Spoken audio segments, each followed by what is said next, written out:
जिंदगी की भागदौड़ में हर छोटी मोटी बात, हर बातचीत का तीखा शब्द, हर नाकाम कोशिश हमारे मन को कैसे हिलाकर रख देती है, ये तो आप भी जानते हैं। एक पल में हमारी एकाग्रता, हमारा जोश, सारी ऊर्जा बिखर जाती है और हम अपनी ताकत उस पर लुटा देते हैं जो इसके लायक नहीं। ज्यादातर लोग तो ऐसे हैं जैसे खिलौने, हर भावना के उतार चढ़ाव के आगे बेबस, पर असली मजबूती आवाज उठाने में, जल्दी जवाब देने में या गुस्से में पड़ने में नहीं है। असली मजबूती तो उस शांत सागर में है जो तूफानों में भी अडिग रहता है, जो हर उथल पुथल को बस देखता रहता है बिना डूबे। सोचिए, आप एक भावनात्मक तूफान के बीच खड़े हैं, स्थिर, अटल। ये भावनाओं को नकारने की बात नहीं है, बल्कि तुरंत प्रतिक्रिया न देने की कला सीखने की बात है।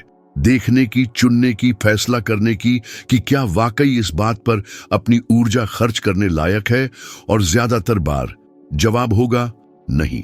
यहीं से भावनात्मक स्वतंत्रता का उदय होता है, जब आप समझ जाते हैं कि प्रतिक्रिया देना एक विकल्प है, जरूरत नहीं। उकसाना तभी काम करता है जब आप उसे अपने अंदर उतार लें। आलोचना तभी चोट पहुंचाती है जब आप उस पर यकीन कर लें। गलती तभी आपको परिभाषित करती है जब आप उसे अपने जीवन का हिस्सा बना लें। नेपोलियन हिल ने भी अपनी जिंदगी में कई उतार चढ़ाव देखे।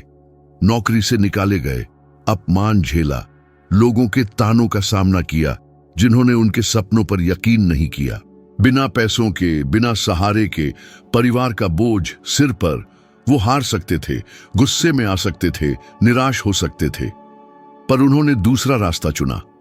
उन्होंने तय किया कि कोई भी मुश्किल, कोई भी आलोचना, कोई भी नुकसान उनके अस्तित्व या उनके रास्ते को नहीं बदल सकता। उसी दृढ़ता से थिंक एंड ग्रो रिच का बीज पैदा हुआ, एक ऐसी किताब जो हजारों जिंदगियों को बदल चुकी है। खुद से पूछिए, कितनी बार आप किसी की बात सुनकर रुक गए? कितने मौके आपने इसलिए गंवा दिए क्योंकि आपको दूसरों की राय बुरी लगी? अगर आप बस एक गहरी सांस लें और आगे बढ़ें तो क्या होगा? एक शांत ताकत होती है उन लोगों में जो परिस्थितियों के आगे नहीं झुकते। एक ताकत जो अटूट आत्मविश्वास बनाती है, दूसरों की तारीफ के बिना। ये बेरुखी या भावनाओं को नजरअंदाज करने का मतलब नहीं है, बल्कि अपनी भावनाओं को पूरी तरह से महसूस करने और चुनने का मतलब है कि किन भावनाओं को जवाब देने की जरूरत है। आप गुस्सा महसूस कर सकते हैं पर उसके साथ काम नहीं कर सकते। दुख महसूस कर सकते हैं पर उसमें डूब नहीं सकते। डर महसूस कर सकते हैं पर आगे बढ़ सकते हैं। ये तरीका अपनाने से आपके आसपास के लोग बदलेंगे, ऊर्जा बदलेगी, आदर बढ़ेगा, क्योंकि आप अब अनुमान लगाने लायक, नियंत्रण में रहने लायक नहीं रहेंगे। आप एक ऐसे व्यक्ति बन जाएंगे जिनकी शांति दूसरों को आकर्षित करेगी। आने वाले 3 दिनों में हर रोज एक ऐसी परिस्थिति पहचानने की कोशिश कीजिए जहां आप सामान्यतः भावनात्मक रूप से प्रतिक्रिया देते हैं। ट्रैफिक में, ऑफिस में या घर पर।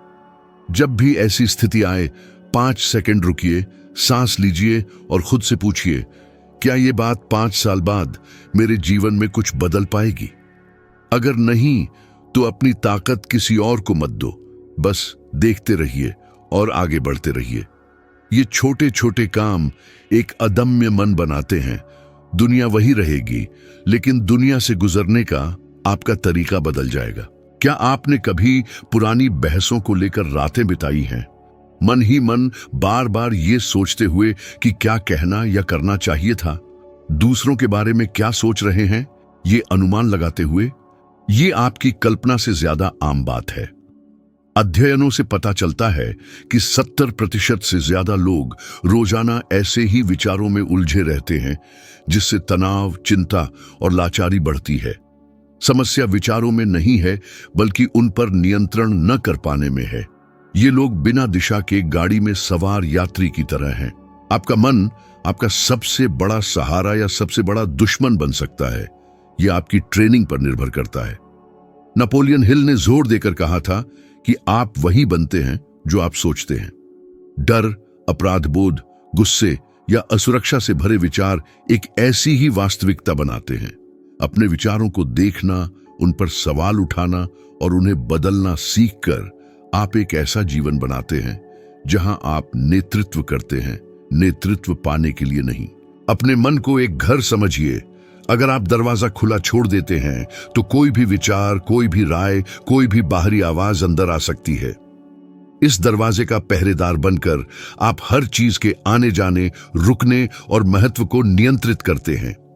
ये जागरूकता आपको आजाद करती है, क्योंकि सोचना तो स्वाभाविक है, पर हर बात पर यकीन करना जरूरी नहीं।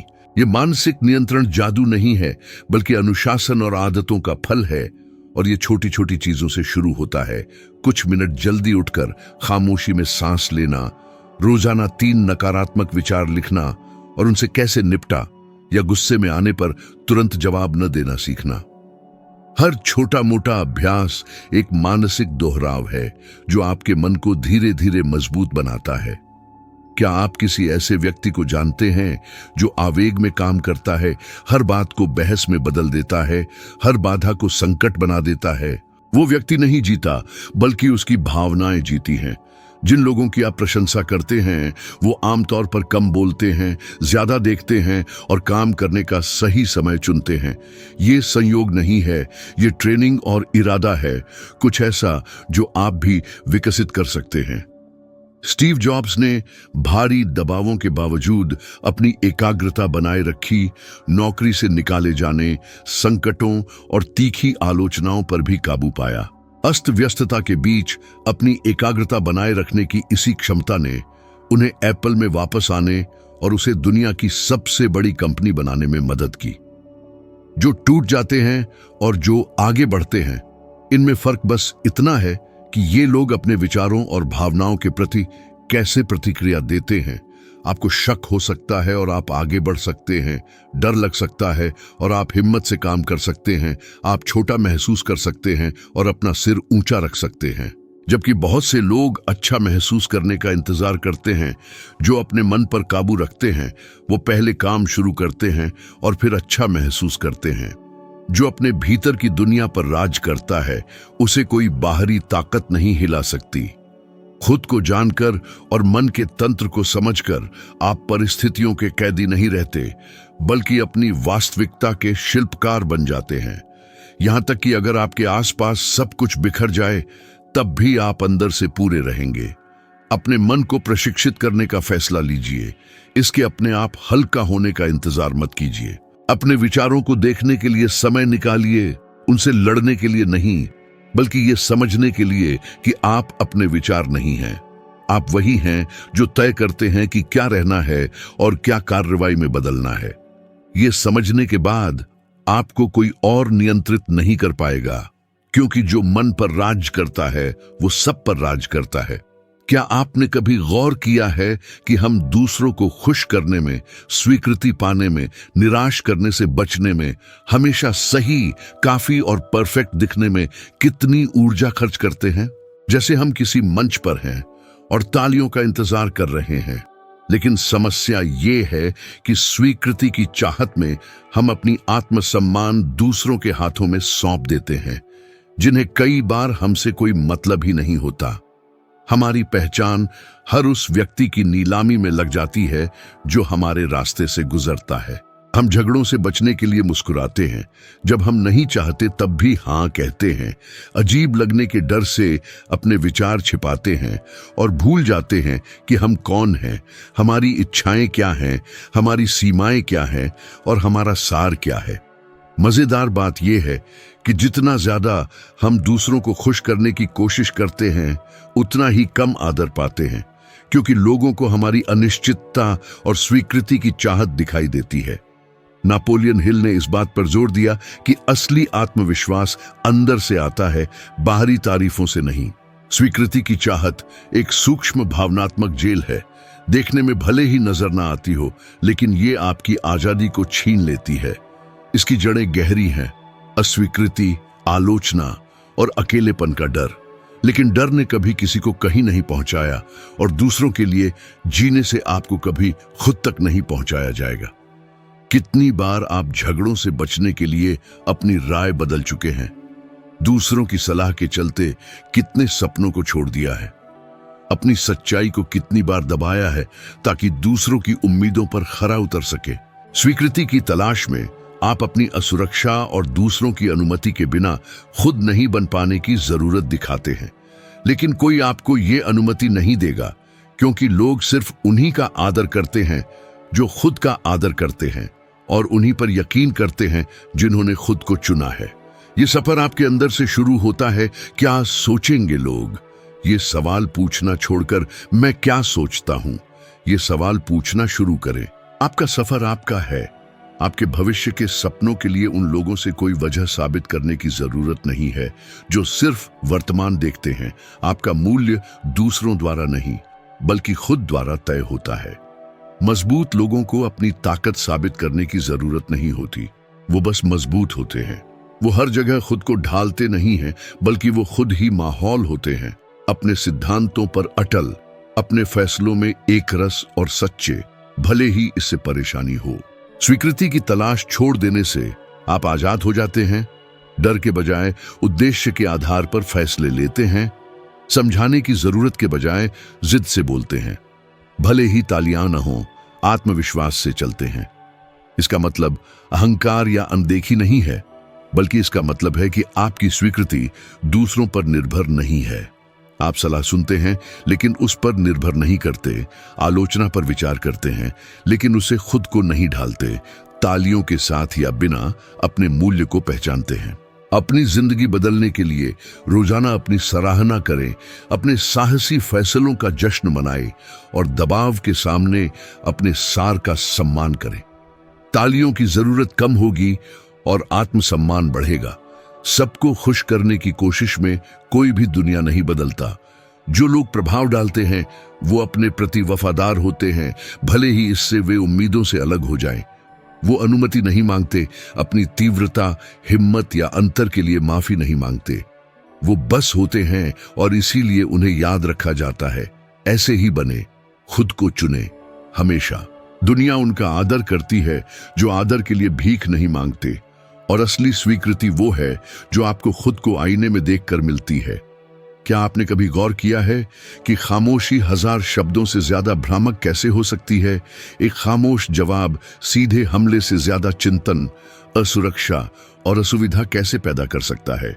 एक शोरगुल भरी दुनिया में जहां हर कोई सुना जाना चाहता है और सोचने से ज्यादा बोलता है, एक शांत शक्ति है जिसे बहुत कम लोग समझते हैं। शांति।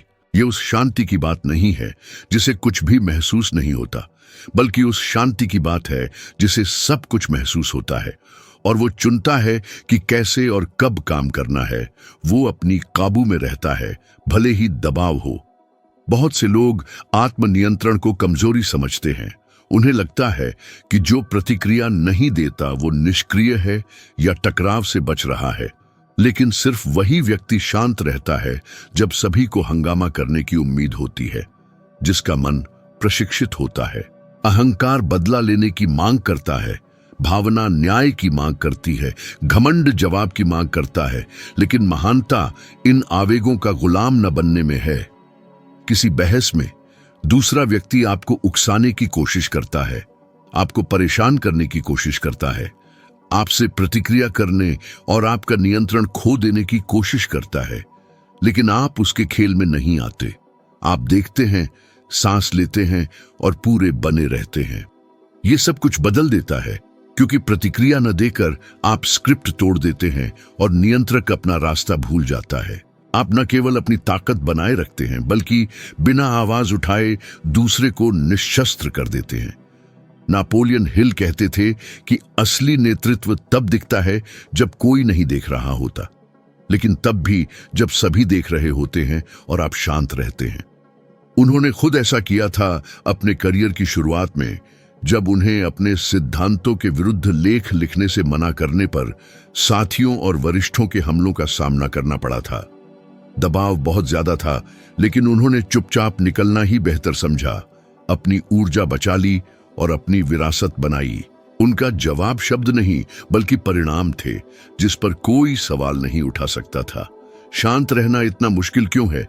हमें तुरंत जवाब देने, कुछ साबित करने, सब कुछ सही ठहराने की जरूरत क्यों महसूस होती है? क्योंकि हमें ऐसा ही सिखाया गया है। हमें बचपन से ही सिखाया गया है कि आखिर में बोलने वाला जीतता है। जो चुप रहता है वो मान लेता है, जो अपना बचाव नहीं करता वो कमजोर होता है। लेकिन ये भ्रम है। असली महारत समझ में आने में नहीं है, बल्कि लगातार खुद को समझाने की जरूरत न होने की शांति में है।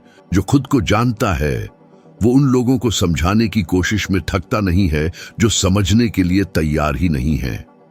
न्यूरोसाइंस के शोध बताते हैं कि तनाव की स्थितियों में प्रतिक्रिया देने से पहले 3 सेकंड रुकने पर मस्तिष्क के अलग क्षेत्र सक्रिय होते हैं जो तार्किक फैसले लेने से जुड़े होते हैं।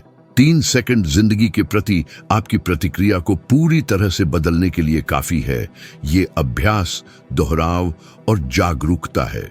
अगली बार जब आपको दबाव महसूस हो, कोई आपको उकसाए या जिंदगी आपको परेशान करे, कुछ मत कहिए, सांस लीजिए, देखते रहिए और काम करने से पहले स्थिति क्या दिखाना चाहती है ये देख लीजिए। खामोशी अनुपस्थिति नहीं है, बल्कि ऊंची उपस्थिति है। परिस्थितियों के आगे झुकने से मना करने का एक मौन बयान। जो इसे देखता है वो आपका और ज्यादा आदर करता है, क्योंकि उसे पता चलता है कि आप अस्त व्यस्तता से नहीं चलते। आपकी दृढ़ता को चिल्लाने की जरूरत नहीं है, उसे महसूस किया जा सकता है। समय के साथ बहुत सी ऐसी परिस्थितियां जो पहले आपको परेशान करती थीं, आपको परेशान करना छोड़ देंगी। आपका मन कहीं और होगा और आप आगे बढ़ चुके होंगे। खामोशी न केवल एक विकल्प बन जाती है, बल्कि एक जीवन शैली, एक अदृश्य कोड जो प्रतिक्रिया देने वालों को नेतृत्व करने वालों से अलग करता है। आपको अब आवाज उठाने की जरूरत नहीं है। आपकी शांति सब कुछ कह देती है। ज्यादातर लोग आवेगों, विकर्षणों और दूसरों की उम्मीदों के आगे झुककर जीते हैं। लेकिन जो लोग यहां तक पहुंचे हैं वो जानते हैं कि ये रास्ता अब स्वीकार्य नहीं है। आप असली बदलाव चाहते हैं और यहाँ की हर बात विचार करके कही गई है। आपके भीतर के भ्रम को दूर करने, हिलाकर रख देने और उसे साफ करने के लिए। ये केवल सिद्धांत की बात नहीं है, बल्कि इसे लागू करने की, आजमाने की और अटल बनने की शक्ति का अनुभव करने की बात है। आपका अच्छी तरह से प्रशिक्षित मन सबसे शक्तिशाली हथियार है और मैं यहाँ आपको खुश करने के लिए नहीं, बल्कि चुनौती देने के लिए, आपको मजबूत बनाने के लिए और वो दिखाने के लिए हूं जो शायद किसी ने कहने की हिम्मत नहीं की। परिणाम चाहते हैं? नियंत्रण लीजिए। यहाँ बहाने के लिए कोई जगह नहीं है, सिर्फ विकास के लिए है। अगर ये बात आपको छू गई है तो इसका मतलब है कि ये आपके लिए ही बनाई गई है। खेल अभी शुरू हुआ है और मैं अगले वीडियो में आपसे मिलने की उम्मीद करता हूं। हम एक साथ आगे बढ़ते रहेंगे, एक कदम एक बार में, ध्यान, स्पष्टता और उद्देश्य के साथ, क्योंकि यहां बदलाव अपरिहार्य है।